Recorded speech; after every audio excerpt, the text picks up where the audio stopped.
like disclose information. I always think of the people that use that for bad stuff, like manipulators. Right. That's really what they do. They're gathering info to use against you. Right. Have you seen any of those Netflix documentaries, like the Tinder swindler? I haven't. No. I know that. What's her name?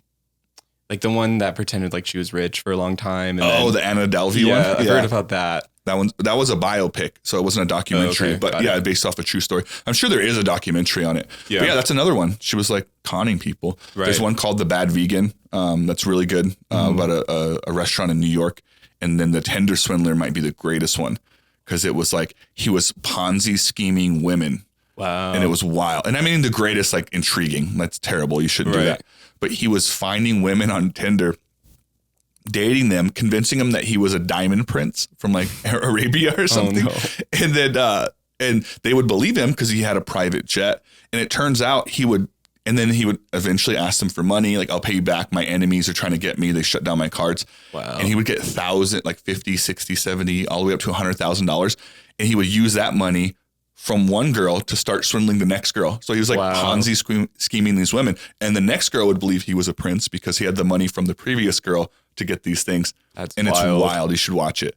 Yeah. It just makes me realize, like, God, this guy applied his like mentality to something positive. Like he'd be a millionaire legitly and not swindling people. Yeah. That's kind of how I feel about my sign, like Cancer. Oh, really? Astrology. Are you guys known to like to be manipulative? People? Oh, really? Yeah. I mean, that's what they say is like, the bad side. I mean, it's astrology. Yeah. But like, I think there's a fine line between being like compassionate and then the kind of that bleeding into manipulative, I guess, in a way. Like, do you ever find traits of that like in yourself?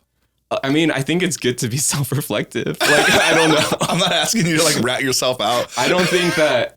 I mean, honestly, there's definitely people out there who like deliberately con people or like are manipulative in that way. Yeah. But I do think that there's also this kind of thing where sometimes like you don't mean to be manipulative and like it comes off that way and the other person feels that way. Do you ever think like, oh my God, that's the Cancer side of me coming out of it? Yes. Yeah. And I think it's funny because like, Cancers always like kind of get a bad rap in that way about it. Yeah. And I hope I'm not like that, to people, but I can definitely, kind of see parts of me that like could go into that territory. And I don't think it's a bad thing. Yeah. I try not to do that, obviously.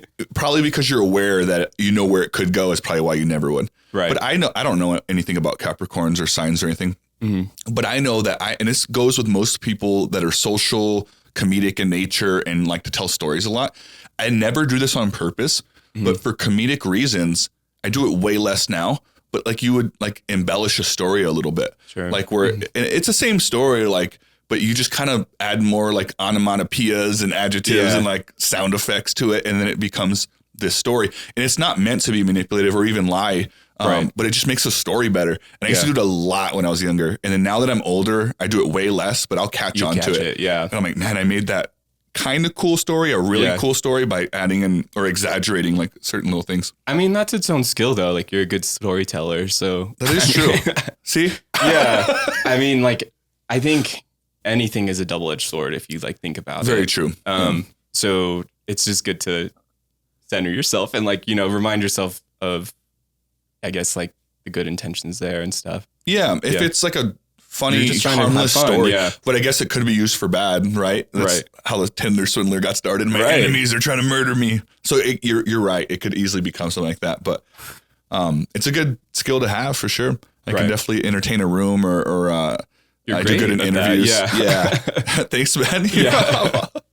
I don't always think I am, but I like looking back in life and moments, I'm like, yeah, I guess I always think back to like that was kind of what I had when I was younger, like being comedic. Like I didn't feel like I was a skinny kid. I was the whitest kid in a state where most people are Hispanic, you know what I mean? Right. And so I was like, I didn't really fit in with a lot of different things. I wasn't super athletic in middle school and elementary, but I could make some people laugh. And I was like, all right, I'm going to stick with this. And I just ran with it. Yeah. I mean, I think a lot of personality is based off of like, childhood and like what you feel like you were good at. Like, I think that is really important to your mind as a kid. Like, what am I going to be able to do to get love or like, attention or whatever it is. And so that makes sense. And I mean, like, it's definitely a really shining quality in you. So thank you.